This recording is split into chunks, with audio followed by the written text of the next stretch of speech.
একজন হচ্ছেন অনিরুদ্ধ আচার্য, আর একজন হচ্ছেন প্রিয়াকুঞ্জের বিনোদ বাবা।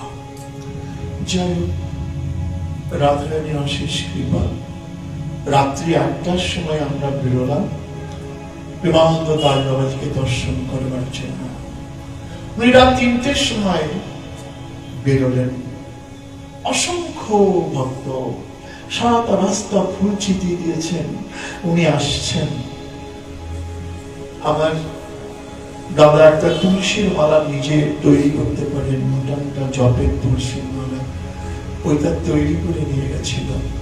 প্রেমানন্দ দাস বাবাজিকে আমাদের দেওয়ার খুব ইচ্ছে, দাঁড়িয়ে পড়লেন এবং নিজে হাতে সেই মালাটা গ্রহণ করেছিলেন। মহোভাগ্যবতী।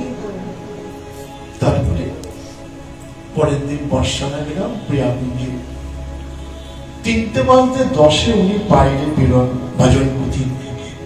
আর এমন রাধারানীর কৃপা, আমরা ঠিক 3:45 সময় প্রিয়াকুঞ্জে পৌঁছে গেছি। দেখি উনি শিব আরতি করছেন। বাইরে বেরিয়ে যার সঙ্গে সঙ্গে একটু প্রসাদ দিলেন, ফল মিষ্টি। আমি তাড়াতাড়ি প্রসাদটা পেয়ে হাতটা ঘুরিয়ে দাঁড়িয়ে আছি। উনি আরতি করার পরে উনি বেরিয়ে আসলেন, মানে ঘুরেছেন। আর রাধারানীর এমন কৃপা, আমার সামনেই উনি দাঁড়িয়ে প্রশ্ন করছেন, কোথেকে আসছো বাবা? কেমন ভাগ্য! তারপর মহারাজের বদলে এই আহ্বান। আমি বললাম, সিধা নদিয়া থেকে আসছি, আমরা সুধীর প্রভুর বন্ধু বাবা। এবং সঙ্গে সঙ্গে আমার মেয়ে, ছোট্ট মেয়ে, 8 বছর বয়স, উনি একটা রাধারানীর মেয়েটাকে রাধারানীর চিত্রপট ক্রয় করেছিল, উনি ওনার হাতে দিলেন। বিনোদ বাবা বলছেন, আমি তো বাবা তুই খেলা কর, বলছেন না প্রভু আপনি। বিনোদ বাবা নিলেন, নেওয়ার পরে আমাকে বলছেন, বাবা প্রসাদ পেয়েছো? আমি বলছি হ্যাঁ মহারাজ প্রসাদ পেয়েছি। বলছি অন্ন প্রসাদ পেয়েছো? আমি বললাম না বাবা, ফল প্রসাদ পেয়েছি। তোমরা অন্ন প্রসাদ পেয়ে যাবে। তোমরা কজন আছো? না 12 জন আছে। অন্ন প্রসাদ পেয়ে যাবে কিন্তু। ঠিক আছে। মহারাজ ঘরে ঢুকে গেলেন, সেবক গুলো আসলেন। এবার একটা ছেলে নিতাই দাস না কীর্তন আরম্ভ করেছেন। পরমানন্দে নিতাই বলে, বাহু তুলে হরি হরি বলে। এবার অসংখ্য ভক্ত কীর্তন করছে, আমি অধম একটু গলা মিলালাম। তা বিশ্বাস করবেন না, সবাই বন্ধ করে দিল। ও কীর্তন করছে, আমি দোয়ারকি করছি, পরম আনন্দ পেলাম।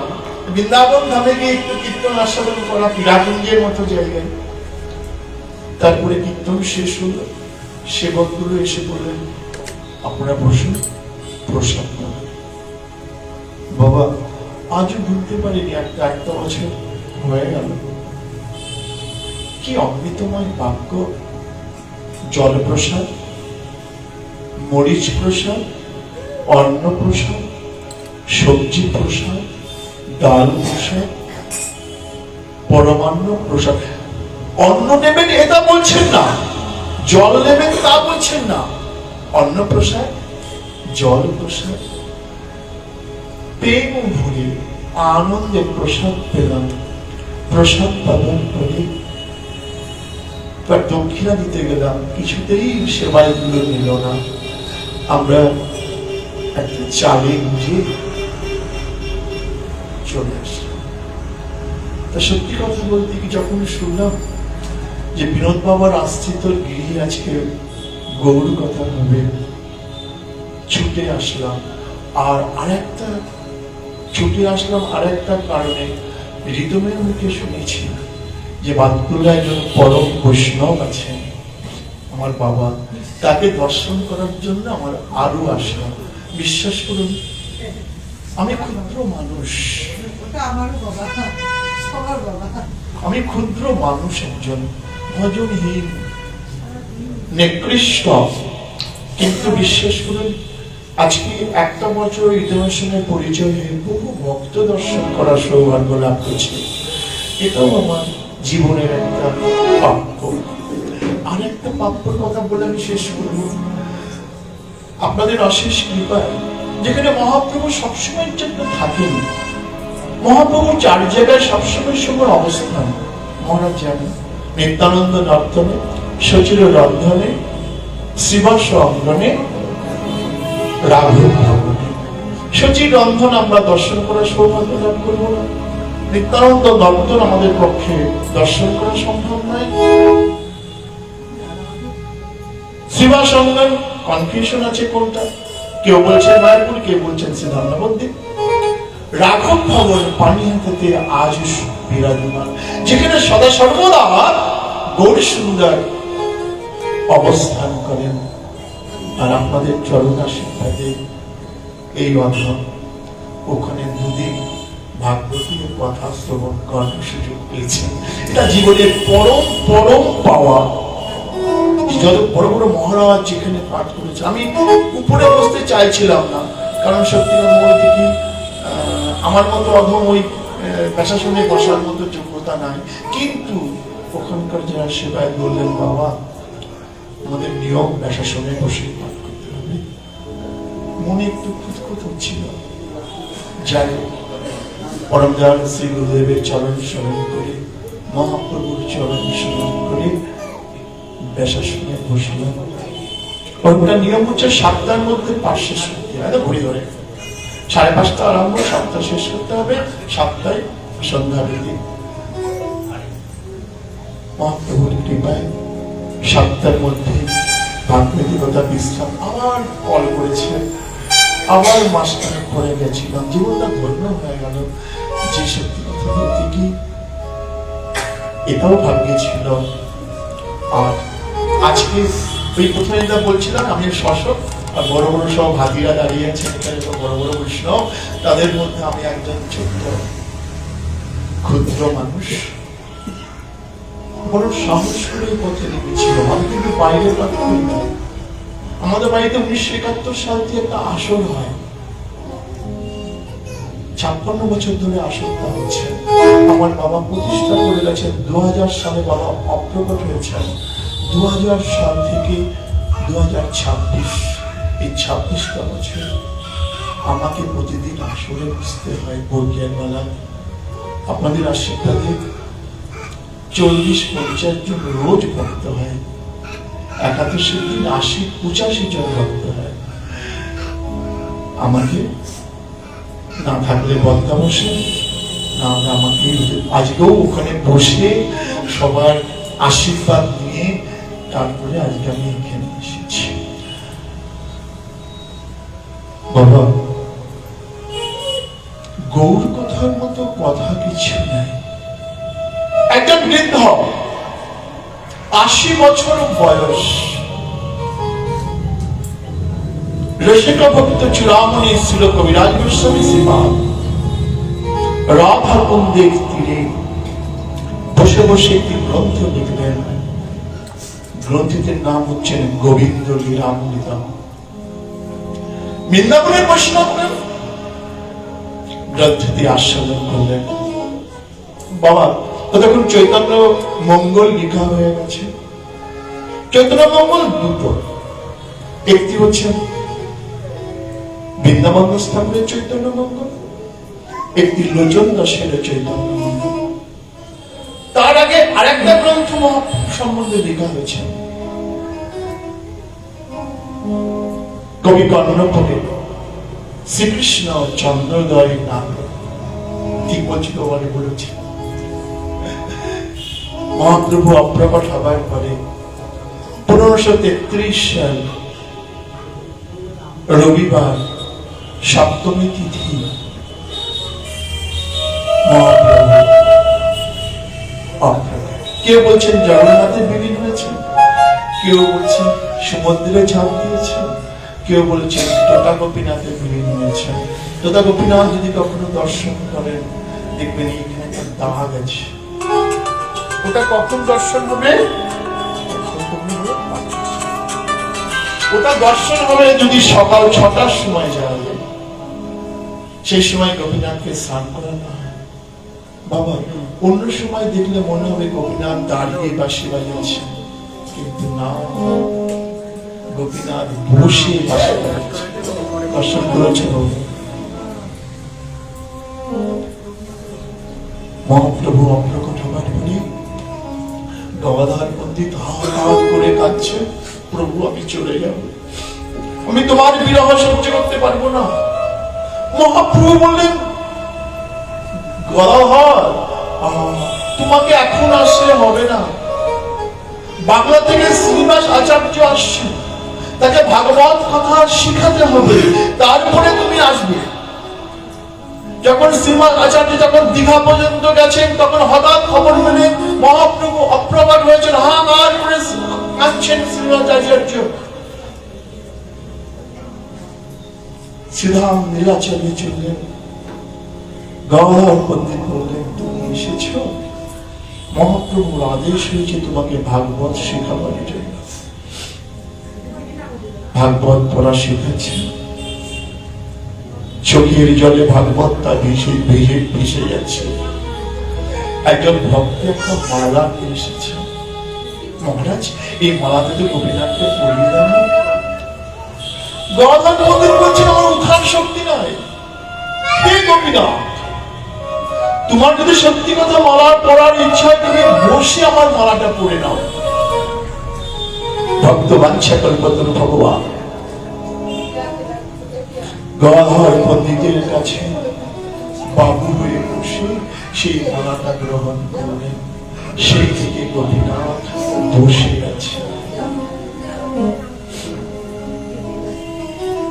যদি কখনো ভরতপুরে যাও, গেছো বাবা ভরতপুরে? আমারও যা হয় নাই।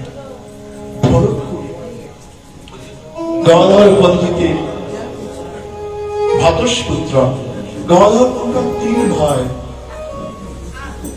জগদানন্দ, মাধব, গদাধর। আস্তে আস্তে আস্তে আস্তে গদাধর পিতা হচ্ছেন, যখন জগদানন্দের পুত্র হচ্ছেন হৃদয়ানন্দ প্রভু কান্ডা,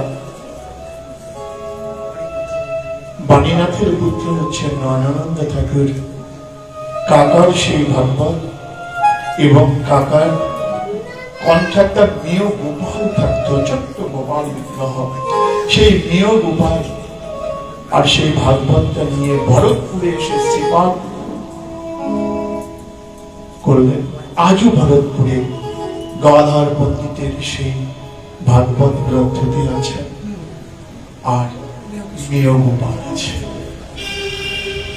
দর্শন হয়নি, খুব ইচ্ছা, জানি না কবে গৌর সুন্দর কৃপা করবেন। গৌর মন্ডল ভূমি যেবা জানে চিন্তামণি, তার হয় ব্রজভূমে বাস। বাবা প্রথমে গৌর মন্ডল পরিভ্রমণ করুন, তারপরে তো রাধারানীর কৃপা, তাই নয়? তোমার গৌরমন্ডল পরিক্রমা করার পরে 178টা গৌরমন্ডল আছে। কিশোরীদাস বাবাজি, চৈতন্য বাবা অপ্রকট হয়েছে, ওনার দর্শনের সঙ্গে অনেক, ওনার সঙ্গে অনেক কৃষ্ণ কথা হয়েছে আমার। আমি ওনার সদস্য, অর্থাৎ ওখানে একটি গ্রন্থ বেরোতো ঈশ্বর পরিবারের সাপ্তাহিক পত্রিকা, তা সেই পত্রিকার আমি একজন গ্রাহক ছিলাম। ওই ব্যবসা করতে যেতাম কলকাতায়, ওখানে পৌঁছে একটু দর্শন করে ওনার সঙ্গে একটু 1 ঘন্টা 8 ঘন্টা কৃষ্ণ কথা বলে তারপরে চলে যেতাম নিজের কাছে। বহুদিন গেছি। তো যে ওনার একটি গ্রন্থ আছে গৌরাঙ্গ পর্যটন বলি, সেই গ্রন্থে উনি বিভিন্ন গৌরমণ্ডলের যে ব্যাখ্যা, কোথায় কি জন্য বিখ্যাত, তার ব্যাখ্যা করেছেন। আপনার তো বৈষ্ণব ভক্ত করতে হবে বাবা। একজন বৈষ্ণবের সঙ্গে একটু পরিচয় হয়েছে, কৌশিক নাকি সুদীপ্ত, অনেক গ্রন্থ কালেকশন দেখলাম। ঠিক আছে, আমি তো জানি আজকে যার কথা একটু আস্বাদন, সেই চৈতন্য চৈতামৃতে 80 বছরের বৃদ্ধ, তাকে দায়িত্ব দিয়েছেন, তোমাকে চৈতন্য মন্ডল লিখা হয়েছে, পরবর্তীতে চৈতন্য ভাগবত নামকরণ হলো। কিন্তু চৈতন্য ভাগবত চৈতন্য মঙ্গলে বা চৈতন্য চন্দনময় নাটকে মহাপ্রভুর গম্ভীরা বিলাসের আস্বাদন হয় নাই।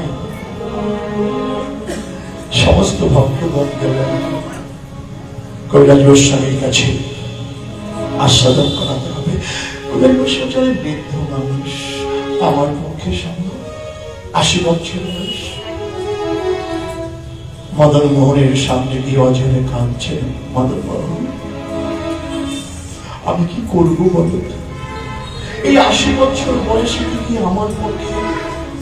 হঠাৎ মদন মোহনের চূড়াটা কবিরাজ গোস্বামী কোলের উপরে বসে পড়ে গেল।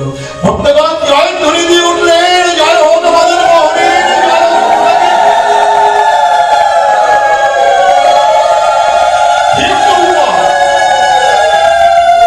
আপনাকে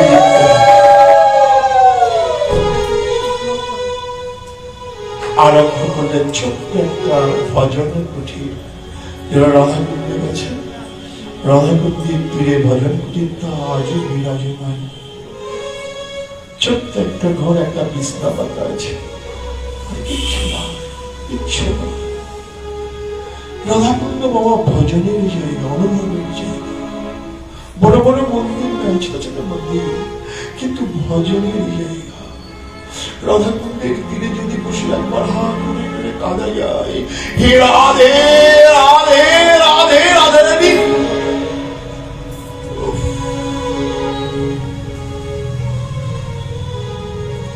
কবিরাজ গোস্বামী লিখছেন, আদিলীলা শেষ হল, মধ্যলীলার দ্বিতীয় পরিচয় দীঘার সময় হঠাৎ শরীর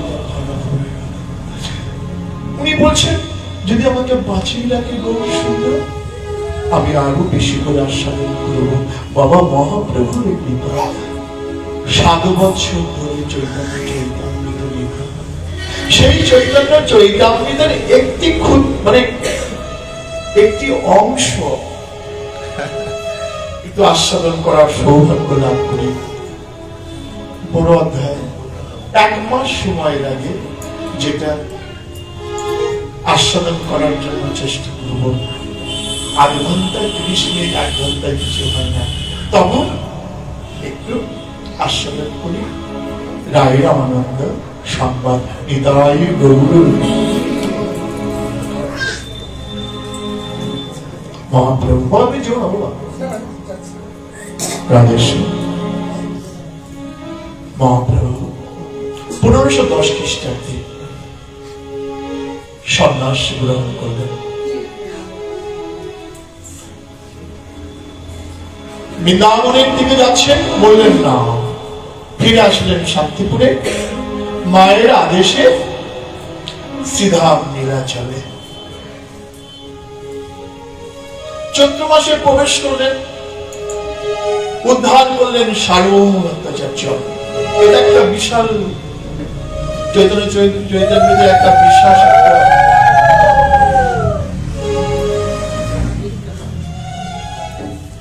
হঠাৎ বৈশাখ মাসে মহাপ্রভু বলছেন, আমি একটু দক্ষিণ ভারতে যাব।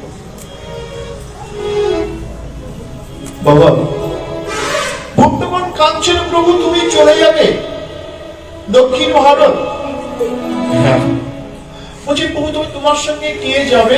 বলছেন না, আমার সঙ্গে কেউ যাবে না। প্রভু তোমার সঙ্গে কেউ না গেলে তুমি সবসময় জবে ব্যস্ত। প্রভু একজন বসলেন, যা সঙ্গে গেলে আকাই হাট। আকাই হাটটা হচ্ছে অগ্রদ্বীপের থেকে যেতে কালাকৃষ্ণ দাসের শ্রীমঠ, ওখানে একটি নপুর আছে, নপুর পুকুর। রঘুনন্দন ঠাকুর বর্দানিতে এমন নৃত্য করছেন, ওই নৃত্য করতে করতে হঠাৎ অভিরাম ঠাকুর এসেছেন দর্শন করার জন্য। অভিরাম ঠাকুর যাকেই প্রণাম করেন সে ভস্ম হয়ে যায়। খানাকুল কৃষ্ণনগর শ্রীমঠ এইভাবে উনি এসেছেন, ছেলেকে লুকিয়ে রেখেছেন নরহরি আমাদের মুকুন্দ দাস। কিন্তু বাবা বরদাঙ্গিতে গিয়ে নৃত্য আরম্ভ করেছে রবীন্দ্রনাথ ঠাকুর। রঘুনন্দন বেরিয়ে এসে নৃত্য করছেন। নৃত্য করতে করতে এমন একটা পায়ের ঝাটকা দিয়েছেন, ওই বরদাঙ্গি থেকে সেই নপুরটা আকার হাতে গিয়ে পড়েছেন পুকুরের মধ্যে। নপুরটা এখন আর নাই বাবা। প্রথমবার গেলাম, বললো মাধাই তলায় আছে। মাধাই তলায় এসে প্রশ্ন করলাম, না। আজ থেকে 5 বছর আগের কথা বলছি, তখন বৈষ্ণব জগতের শিরোমণি হচ্ছেন এক চাকা জীবসরণ প্রভু। ওনাকে ফোন করলাম আমি। জীবসরণ প্রভু বললেন, বাবা গো, সন্ধান পাচ্ছি না, কোথায় যেটা আছে সন্ধান পাচ্ছি না। কি অমৃতময় বাক্য জীবসরণ প্রভু, এত সুন্দর অমৃতময় কথা। দর্শন হয়নি, ফোনে অনেকবার কথা হয়েছে। যাচ্ছেন কলা কৃষ্ণদাস, সারবত্তাকে বললেন, শোনো প্রভু, তুমি যখন যাচ্ছ, ওখানে গিয়ে একজন বৈষ্ণব আছে, তার নাম হচ্ছে রামানন্দ রায়, তার সঙ্গে তুমি দর্শন করবে। মহাপ্রভু অন্তর্নিহিত জানেন যে আমি যাচ্ছি তো রামানন্দ রায়কে দর্শন করার জন্য। রামানন্দ রায় কিন্তু আমাদের গৌর বৈষ্ণব সম্প্রদায়ের বৈষ্ণব নন, তিনি হচ্ছেন আরবার সম্প্রদায়ের বৈষ্ণব। আরবার মানে কিন্তু আউল নয়, আউল বাউল নয়। আমরা যে দক্ষিণ, আমাদের এই যে মহাপ্রভুর পথ, উৎস কোথায়? উৎপত্তি দক্ষিণ ভারত। ওখানে একটি সম্প্রদায় ছিলেন, আরবার সম্প্রদায়, যারা রাধা গোবিন্দকে যুগল ভজন করতেন। সেই আরবার সম্প্রদায়ের যিনি প্রধান, তার নাম হচ্ছে সৎকোপ আরবার। বহু পদ লিখেছেন, সহস্র গীতে বলে একটি গ্রন্থ বের করেছেন, তাতে 1000 পদ আছে রাধা গোবিন্দ বিষয়ক। আমরা যে পদাবলীগুলো শ্রবণ করি, চণ্ডীদাস, বিদ্যাবতী, এগুলো সব হচ্ছে ওই অনুসরণ করে লেখা হচ্ছে আরবার সম্প্রদায়ের। আরবার সম্প্রদায়ের যে সেবিত বিগ্রহ, কোনটা জানো বলো? আলালনাথ। আলালনাথ কিন্তু চতুর্ভুজ, আলালনাথ কিন্তু নারায়ণ নয়, কৃষ্ণ। 4টে হাত দিকে আমরা মনে করি নারায়ণ, না, ওটা কৃষ্ণ। সনাতন গোস্বামী শ্রীপাদকে মহাপ্রভু শিক্ষা দিচ্ছেন যে কোন হাতে কোন অস্ত্র থাকলে সেটা কি শ্রীকৃষ্ণ হয়। আলালনাথ কৃষ্ণ, ওটা নারায়ণ বিগ্রহ নয়। বুঝলে বাবা? আলালনাথের ইতিহাসটা ছোট্ট করে বলি একটু। সেবা, আলালনাথের সেবা। উনি শিষ্য বাড়ি যাচ্ছেন, ছেলেকে বলেছেন, বাবা ঠাকুরকে ভোগ লাগাস। ওখানকার ভোগ পায়েস ভোগ। ঠিক আছে, ভোগ লাগাবো। ঠাকুরকে বলছেন, ঠাকুর তুমি খাও খাও। ঠাকুর তো খাচ্ছে, খাবে না, দেখবে লাঠি কিনা নিয়ে আসবো। লাঠি নিয়ে এসছে, গোবিন্দ সেবা করতে আরম্ভ করেছে, সব খেয়েছে। মা বলছেন, আরে পুজো হলো? বলছেন, হ্যাঁ মা, পুজো হয়ে গেছে, খাওয়া হয়ে গেছে। বলছেন, প্রসাদ? বলছেন, কিচ্ছু প্রসাদ নেই, তোমার ঠাকুর সব খেয়ে নিয়েছে। মা বিশ্বাস করবেন কেন? রাত্রিবেলা বাবা ফিরেছে, বলছেন, তোমার ছেলের কাণ্ড দেখো, পায়েস ভোগ দিয়েছে, সব খেয়ে নিয়েছে নিজে। বাবা না করলেন, শোন, প্রসাদ রাখিস? বলে, না, তোমার ঠাকুর সব খেয়ে নিয়েছে। পরীক্ষা করতে হবে। পরের দিনকে আবার বাবা, আজকেও ভোগ লাগাবে, শিষ্য বাড়ি যাবো। শিষ্য বাড়ি গিয়েছেন, ভোগ লাগিয়েছে, লুকিয়ে আছে। এবার যেন কি হয়েছে, যেই লুকিয়ে আছে গরম পায়েস, তো বাবা গরম পায়েস যেই ভোগ লাগিয়েছে বাবা চলে এসেছেন। আর যেই বাবা চলে এসেছেন ওই তাড়াতাড়ি পায়েসটা খাবার জন্য হাতে ফুসকা পড়ে গেছে, বুকে ফুসকা পড়ে গেছে। আজও সেই হাতে আর বুকে ফুসকা নিয়ে গোবিন্দ দাঁড়িয়ে আছে। জয় জয় জগন্নাথ দেবী।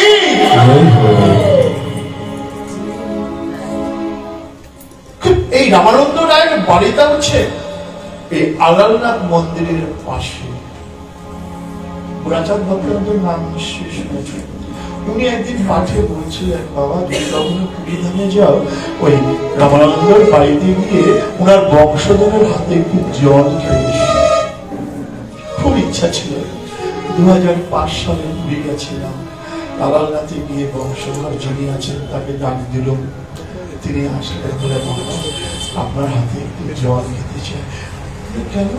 বলছে আপনার হচ্ছে রামানন্দের বংশধর, আপনাদের হাতে জল খেলে একটু বেশি তুমি দিলেন।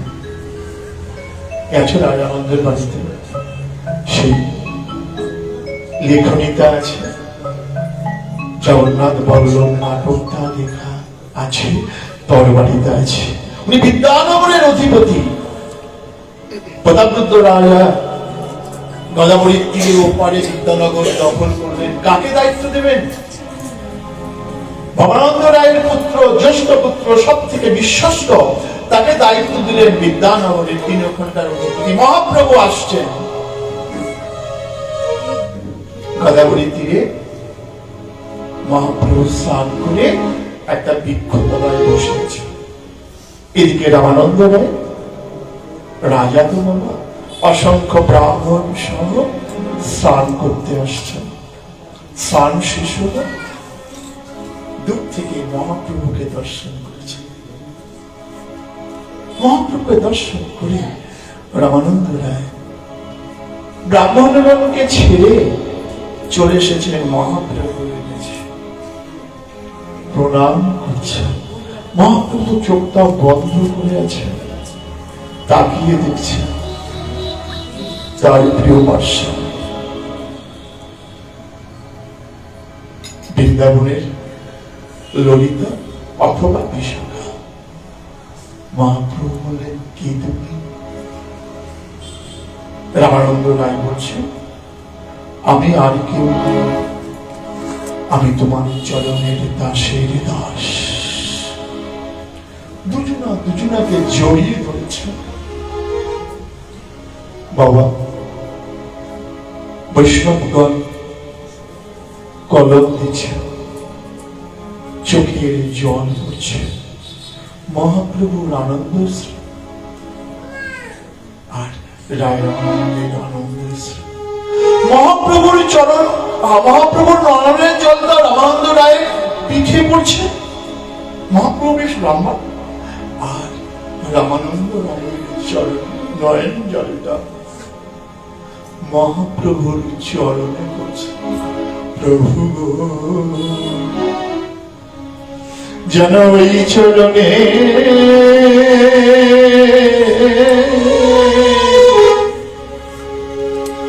ওই চরণে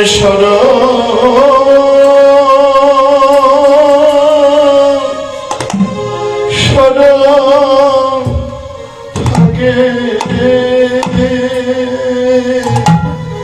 গৌর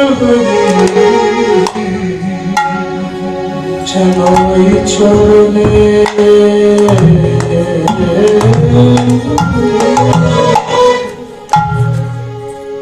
চরণে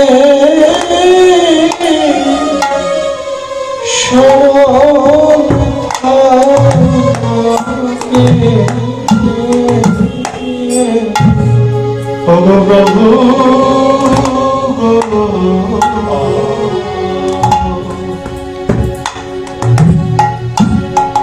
আমার যেন ওই চরণে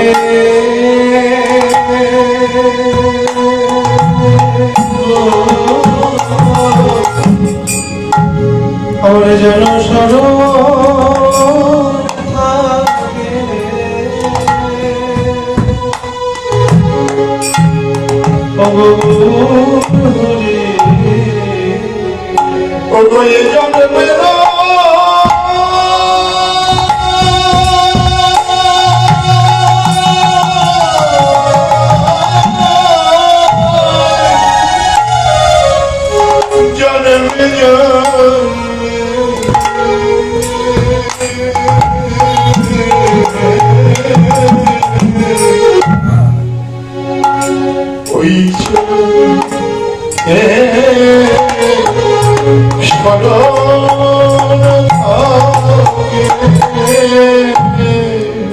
গৌরে জন্মে না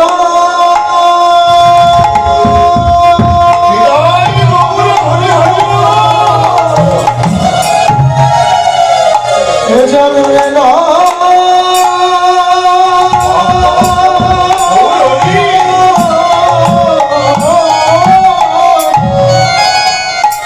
জন্মে নাই প্রতি জন্মে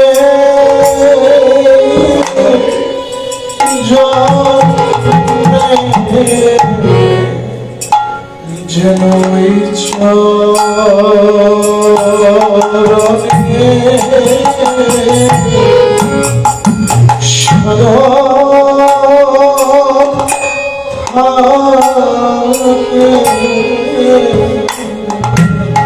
শুধু জানবে না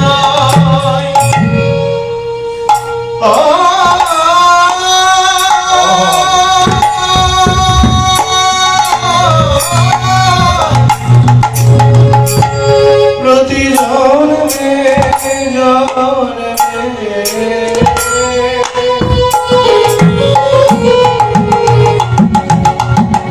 প্রভু তোমার চরণে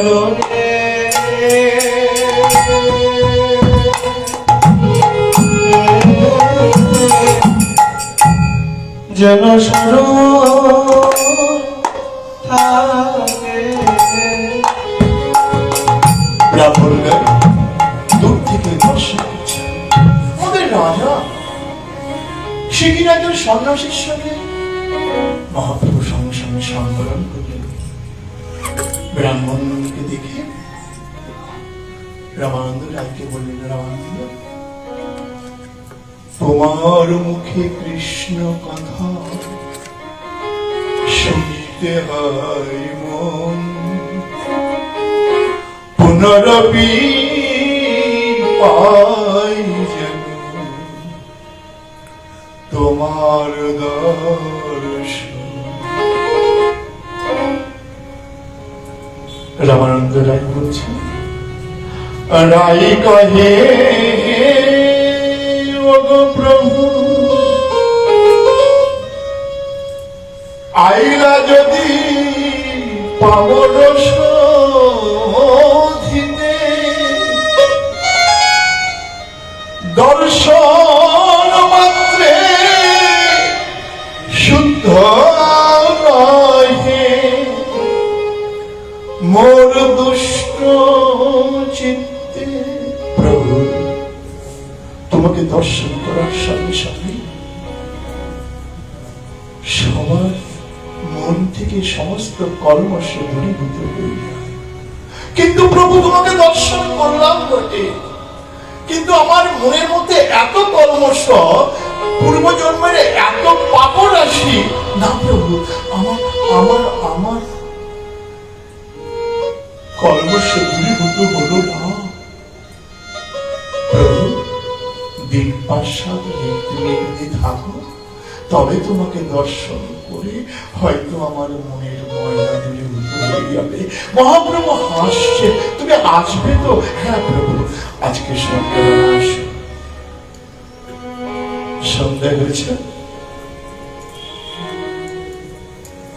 রামানন্দ রায় একা এসেছে,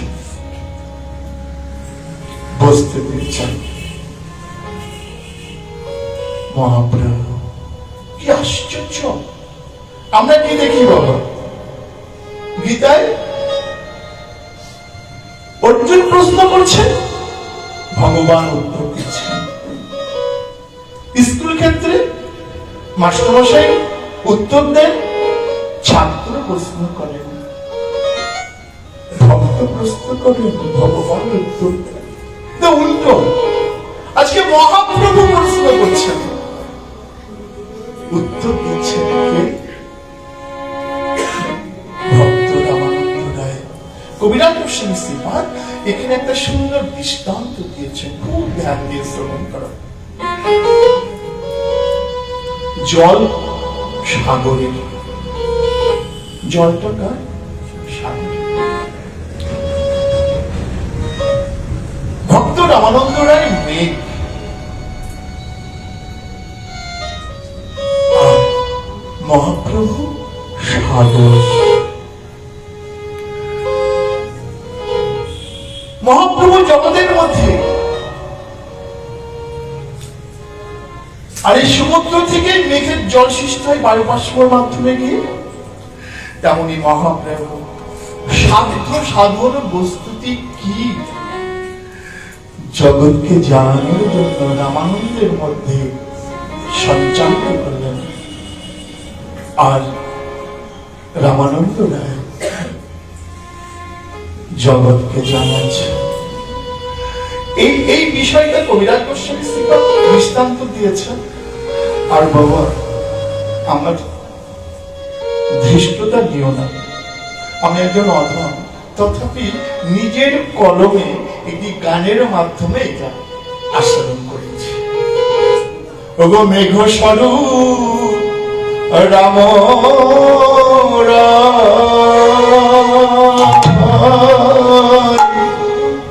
রত্নাকর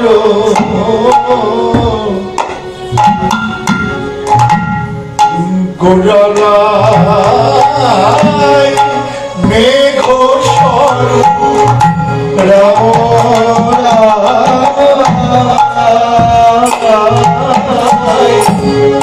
রত্নাকর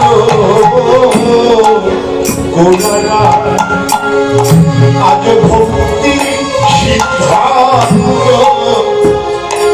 যত ছিল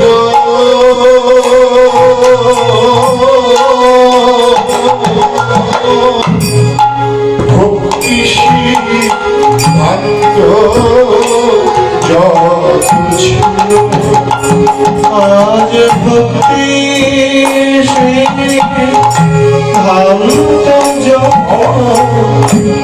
ছিল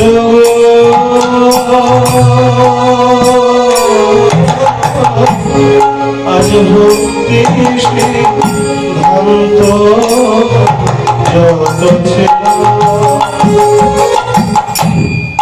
মহাপ্রভু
রামানন্দ গুণমণি উত্তর দেয়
নির্জন মন্দিরে একটি ভাগবত আসরে পাঠ করতে হয়েছিল। তার আমাকে এই জানি না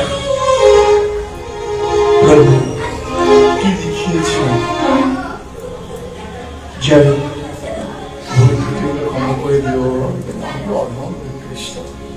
যাই। কিন্তু বাবা যদি সত্য কথা বলবো, মানে এরম যদি ভক্ত হয়, মানে সারা রাত আসর করলেও মনে হয় অসুবিধা হয় না, কিন্তু বাবা আমাকে যেতে হবে।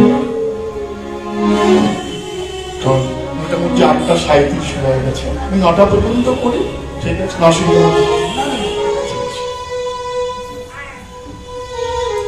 জিজ্ঞাসা করছে মহাপ্রভু, পরশ্লোক সাধ্যের নির্ণয়। সাধ্য বস্তুটা কি? সাধ্য মানে যেটা পেলে জীবনের আর কিছু পাওয়ার চাওয়ার থাকে না। আমরা কি চাই মা? সুন্দর বাড়ি, সুন্দর ঘর, সুন্দর স্ত্রী। মহাপ্রভু বললেন, ন ধনম ন জনম ন সুন্দরী করিয়া। না না না, কদিনের জন্য সম্বন্ধ যদি করতে হয়, গোবিন্দের সঙ্গে সম্বন্ধ করো। শোনো রামানন্দ, তুমি সাধ্য বস্তু শ্লোক শোনো, কিন্তু তুমি শ্লোক বলো, তার প্রমাণ দেবে কিন্তু। বাবা যেমন প্রশ্ন তেমন তার উত্তর। আমাদের কেউ প্রশ্ন করলে সঙ্গে সঙ্গে আসল উত্তর দিয়ে দিই। রামানন্দ তার রায় তা দিলেন না। মহানামত ব্রহ্মচারী তার গৌর কথাই বলছেন। আস্তে আস্তে যেমন ফুলটা ফুটে না, মহাপ্রভুর উত্তরে রামানন্দ রায় সেইভাবে উত্তর দিচ্ছেন। আর একটা সুন্দর একটা দৃষ্টান্ত দিয়েছেন। তোমার দোলন মঞ্চ দেখেছো বাবা? দোলন মঞ্চ, হ্যাঁ, যেখানে গোবিন্দের দোলন, প্রথমে 4টে থাম্বা, তারপরে 3টে, তারপরে 2টো, তারপরে 1টা। ঠিক আছে, প্রথমে 4টে থাম্বা, তারপরে 3টে থাম্বা, তারপরে 2টো থাম্বা, তারপরে 1টা থাম্বা। আজকে রামানন্দ রায় সেইভাবে উত্তরটা দিচ্ছেন। প্রথমে বললেন স্বধর্ম আচরণ, যার যার ধর্ম শেষে আচরণ করলেন। মহাপ্রভু শুনলেন, গীতা থেকে শ্লোকটা পড়েছেন। মহাপ্রভু শ্রবণ করে বললেন, এহ পাচ্ছ না, তুমি এখনো ওই রাস্তায় দাঁড়িয়ে আছো, গেটের মধ্যে প্রবেশ করো নাই। এহ পাচ্ছ, আগে কর্ম। রামানন্দ রায় বললেন, কৃষ্ণের কর্ম সমর্পণ। তুমি যা কিছু করো, গীতার শেষ শ্লোক, যা কিছু করো সব গোবিন্দের চরণে দাও। পারবো আমরা? পারবো? আমাদের সমস্ত সম্পত্তি গোবিন্দকে দিয়ে দিতে পারবো? মুখে বলবো, কিন্তু কিন্তু ওই চাবিটা কিন্তু ওই দূরের মধ্যে বেঁধে রাখবো। মুখে বলছি গোবিন্দ সব তোমার, সব তোমার, সব তোমার। কার্যক্ষেত্রে করা বড় কঠিন ব্যাপার, বড় কঠিন ব্যাপার। পেরেছেন বিনোদ বাবার জীবনী, আমি ওনার পাঠ প্রতিদিন একবার করে শুনি, ওনার জীবনীটা শুনি। ওনারা পেরেছেন, প্রেমানন্দ দাস বাবাজি পেরেছেন। দুটো কিডনি খারাপ, 21 বছর রাধা রাধি কি পাই, রাধে রাধে বলে নৃত্য করেন। অনিরুদ্ধ আচার্য 200 বিধবাকে প্রতিদিন চরণ ধৌত করে দেন, গরম জল করে দেন, সেবা করছেন।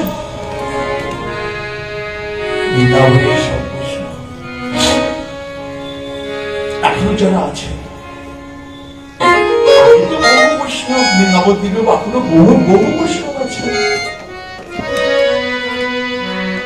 কজনের কথা বলে, নিশীথ প্রভু বলে একজন ছিলেন, নাম শুনেছ বাবা? সিদ্ধ পুরুষ, মুখ দিয়ে বদন দিয়ে যা বলতেন তাই হতো। উনার চরণ আশীর্বাদে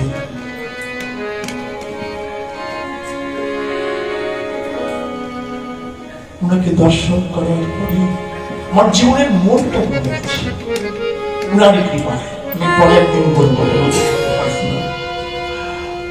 তখন উনি অপ্রকট হয়েছেন। যখন খবরটা পেলাম বাবা, সঙ্গে সঙ্গে শ্রীধাম নবদ্বীপে ছুটলাম। ওনার দেবতায় আছে, সামনে আমি, রাধা বিনোদ গোস্বামী আমার বন্ধু, শ্যামসুন্দর গোস্বামী, ভাগবত কিশোর, কৃষ্ণেন্দ্র গোস্বামী, সবাই আমরা একসঙ্গে হাত ধরে আমরা দেবতার নাম করতে করতে নিয়ে গেছি গঙ্গার ধারে। ওনাকে দাহ করা হলো, শ্রাদ্ধ দিতে গেছিলাম। শুনলাম বাবা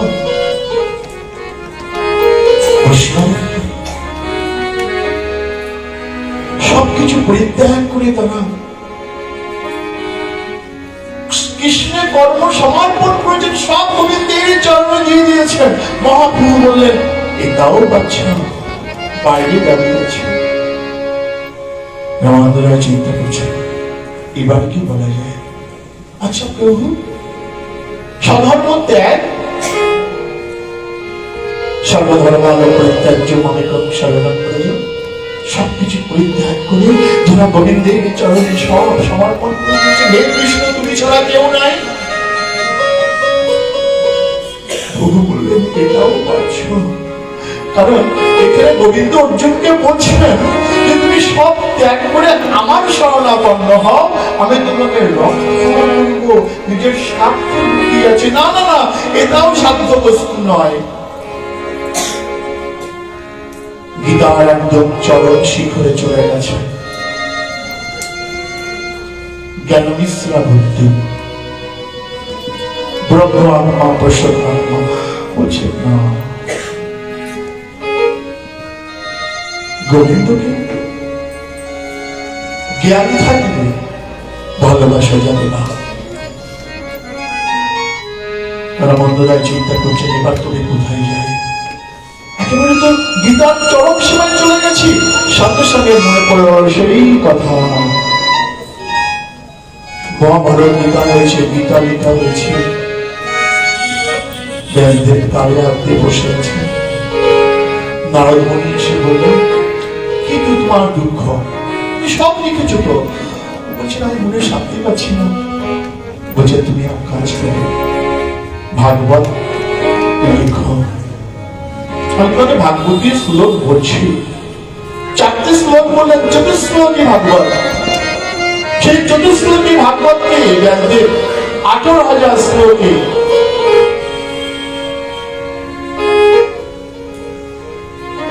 ব্যক্ত করলেন।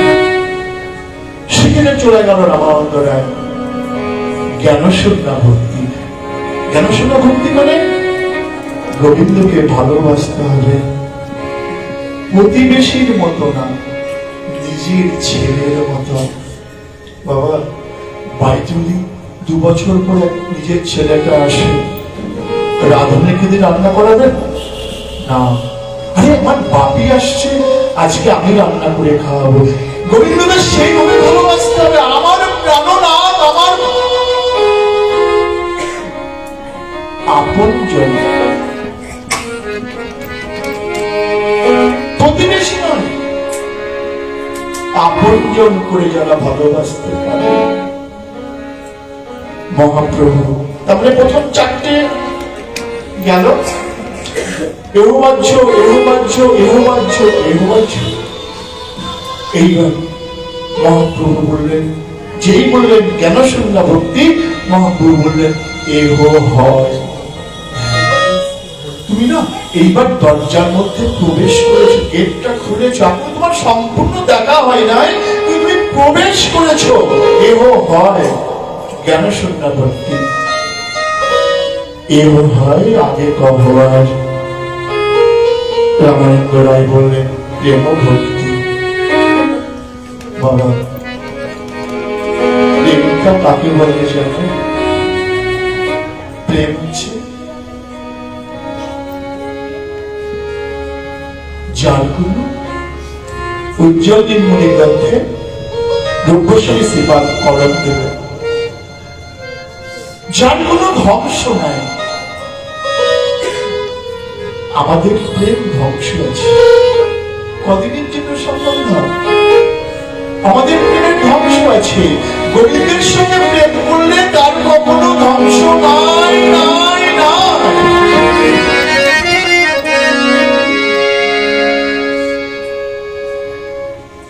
মহাপ্রভু বললেন, বাহ, এই কথা আগে কথা। রমানন্দ রায় বলছেন, তবে আচ্ছা প্রভু, দাস্য প্রেম? প্রভু আসছেন, এই তো তুমি ভালো প্রবেশ করেছ। এও হয়, হ্যাঁ ঠিক আছে, আগে কব তবে তিনটে চারটে গেল বা তিনটে গেল। এও হয়, এও হয়, এও হয়, তিনটে ঠিক আছে, তুমি আগে কিছু বলো। রামানন্দ রায় বললেন, বাৎসল্য প্রেম। আহা, চিন্তা করতে পারেন?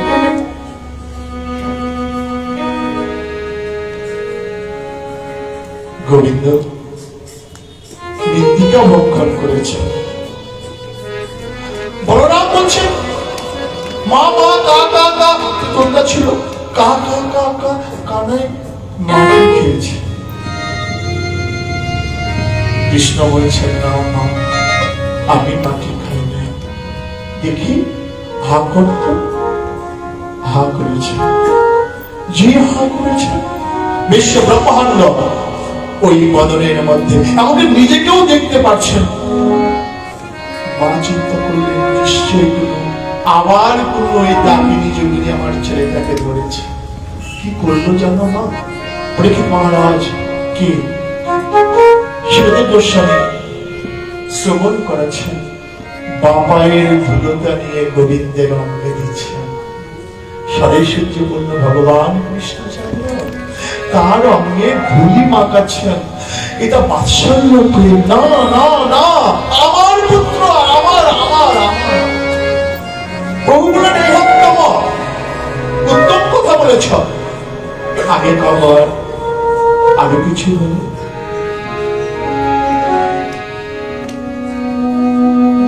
দাস্য প্রেমের পরে সখ্য প্রেম, তারপরে বাৎসল্য প্রেম, শেষে বলছে কান্তা প্রেম। চার গেল, তিন গেল, দুটো এওত্তম গেল, এইবার হচ্ছে কান্তা প্রেম, সর্বসাধ্য সাম।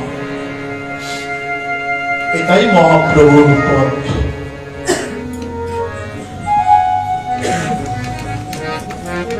আমি অধম কৃষ্ণ,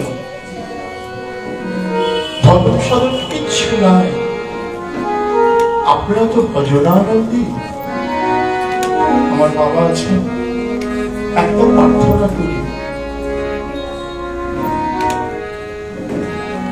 মঞ্জুরি ভাব গ্রহণ করে রাধা গোবিন্দের সেবা করার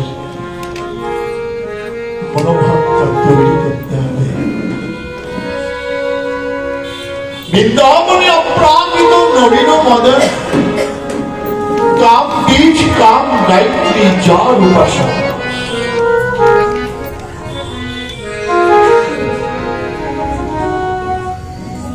গোবিন্দ অপ্রাকৃত, নিত্য নতুন, নব নবয়াত। প্রাকৃত মদন নয়, অপ্রাকৃত কাম। বৃন্দাবনে অপ্রাকৃত নবীন মদন, কাম বীজ কাম গায়ত্রী যার উপাসনা।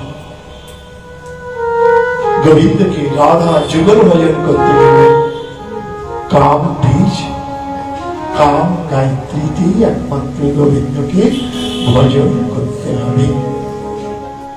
কবিরাজ গোস্বামী কলম দিলে কাম গায়ত্রী 24.5টা চন্দ্র, অনেক ব্যাখ্যা আছে বাবা। কাকরাইত্রী যে 24.5টা চন্দ্র, 24.5টা অক্ষর আছে। মা তোমার সবাই শিক্ষিত, কোনদিন দেখেছ যে অর্ধেক অক্ষর বলে কিছু আছে? অ থেকে একেবারে 29 পর্যন্ত অর্ধেক অক্ষর কিছু নাই তো? আছে কোনো অর্ধেক অক্ষর কিছু আছে? নাই। রাধা মন্দির তিনি বিশ্বনাথ চক্রবর্তী শ্রীমান তিনি টিকা লিখছেন, বন্ধ করে দেন, অসম্ভব। কোথায় সেই ভুল লিখলেন? 24.5 চন্দ্র, 24.5টা অক্ষর কাকরাইত্রীতে আছে। না, অর্ধেক অক্ষর বলে কিছু নাই। রাধারানী রাত্রিবেলা স্বপ্নে বলছেন, বিশ্বনাথ তুমি আমার মঞ্জুরি, কৈলাসবাসিনী কৌস্তব মঞ্জুরি, আমার মঞ্জুরি তুমি ভুল করছো। না না, অর্ধেক অক্ষর আছে, বের করো। ব্যাকরণ বইয়ের নাম করে দিলেন, দেখছেন হ্যাঁ, আকারের পরে উদ্দেশ্য থাকলে সেটা অর্ধেক অক্ষর ধরা হয়। মহারাজ জানেন, তথাপি বলছি, আমাকে অনেকদিন প্রশ্ন করেছেন আমার জিতম মহারাজ, কিন্তু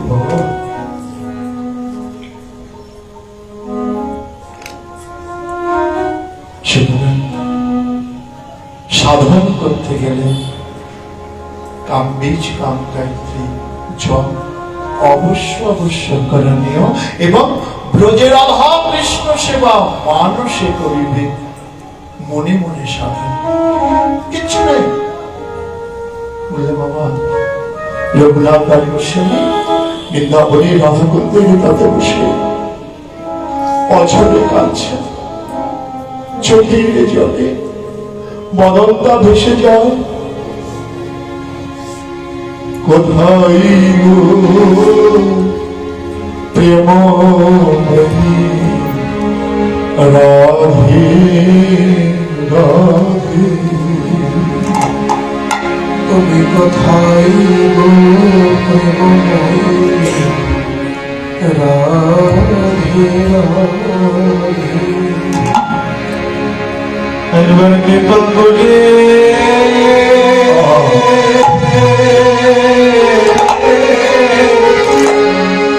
তুমি দর্শন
কৃপা করে দর্শন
প্রতিদিন একটা করে ফুল দেয়, জাগতিক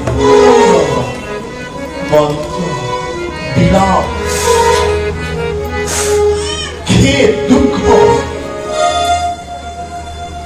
রাধারানীর চরণে প্রতিদিন একটা করে শ্লোক উপহার দেয়, বিভিন্ন রঙের ফুল, বিভিন্ন রঙের বিভিন্ন রকমের বিলাপ 104টা শ্লোকের মাধ্যমে রাধারানীর চরণে বিলাপ জানিয়েছেন। পরবর্তীকালে একটি গ্রন্থের আকারে রঘুনাথ দাস গোস্বামী সেই বিলাপগুলো গ্রন্থাকার হিসাবে বেরিয়েছেন। গ্রন্থটির নাম হচ্ছে বিলাপ কুসুমাঞ্জলি। পরবর্তীকালে রাধাকুঞ্জের তীরে একজন পরম বৈষ্ণব অনন্ত দাস বাবাজি মহারাজ তিনি ব্যাখ্যা করেছেন, অমৃতময়ী ব্যাখ্যা। সুতরাং বাবা, রাধারানীর কৃপা অবশ্য এটাই রামানন্দ সাংবাদিক মহাপ্রভু রামানন্দের মাধ্যমে জগৎকে জানালেন। ছোট্ট লাস্ট এক শেষে কথা বলি, যখন মহাপ্রভু যখন একদম ধরা পড়ে গেছেন, তখন মহাপ্রভু নিজের স্বরূপ দেখাতে বাধ্য হলেন। রসরাজ মহাভাব দুই এক রূপ, সঙ্গে সঙ্গে রামানন্দ রায় মূর্ছিত হয়ে গেল। রামানন্দ রায় ললিতা অথবা বিশাখা সখী তার রাধাগোবিন্দ বিগ্রহ দর্শন করার অভ্যাস আছেন। তিনি দেখেছেন মহিলা দেখে তোমাকে তারপরে কাঞ্চন পত্রিকা দেখলেন, সব ঠিক আছে। এমনকি রূপ দেখলেন, যে রূপটা দেখে রামানন্দ রায় মূর্ছিত হয়ে গেলেন। এটা আজকে এখানেই উচ্চ থাকুক। আমরা আবার যদি কখনো আসি, তবে এই রসরাজ মহাভাব দুর্গা করবো, এই বসে একটু আস্বাদন করার সৌভাগ্য লাভ করবো। হৃদয় আমাদের চলে অনন্ত প্রণাম। বড় আশা করে এসেছিলাম যে যাচ্ছি কিছু ভক্ত দর্শন করব, কিন্তু বাবা ভক্ত দর্শন হলো না। আপনারা কেউ ভক্ত বলছেন কেন? বলছেন আপনারা কেউ ভক্ত নন, আপনারা গোবিন্দের ঐকান্তিক জন, আপন জন। কারণ ভক্ত তো দূরে থাকে বাবা, আর আপনারা হচ্ছেন ভগবানের একদম একান্ত আপন জন। আপনারা ভক্ত নন, আপনারা গোবিন্দের একদম সাক্ষাৎ দেবী বাবা। আপনাদের চরণে এই অধমকে আপনারা সবাই কৃপা করবেন। শুধু এই জন্মে না, যেন জন্মে জন্মে আমি কিন্তু গৌর কথা শ্রবণ করাতে পারি। এই আশীর্বাদটুকু আপনারা করবেন। এটাই গৌরী সীতারাম।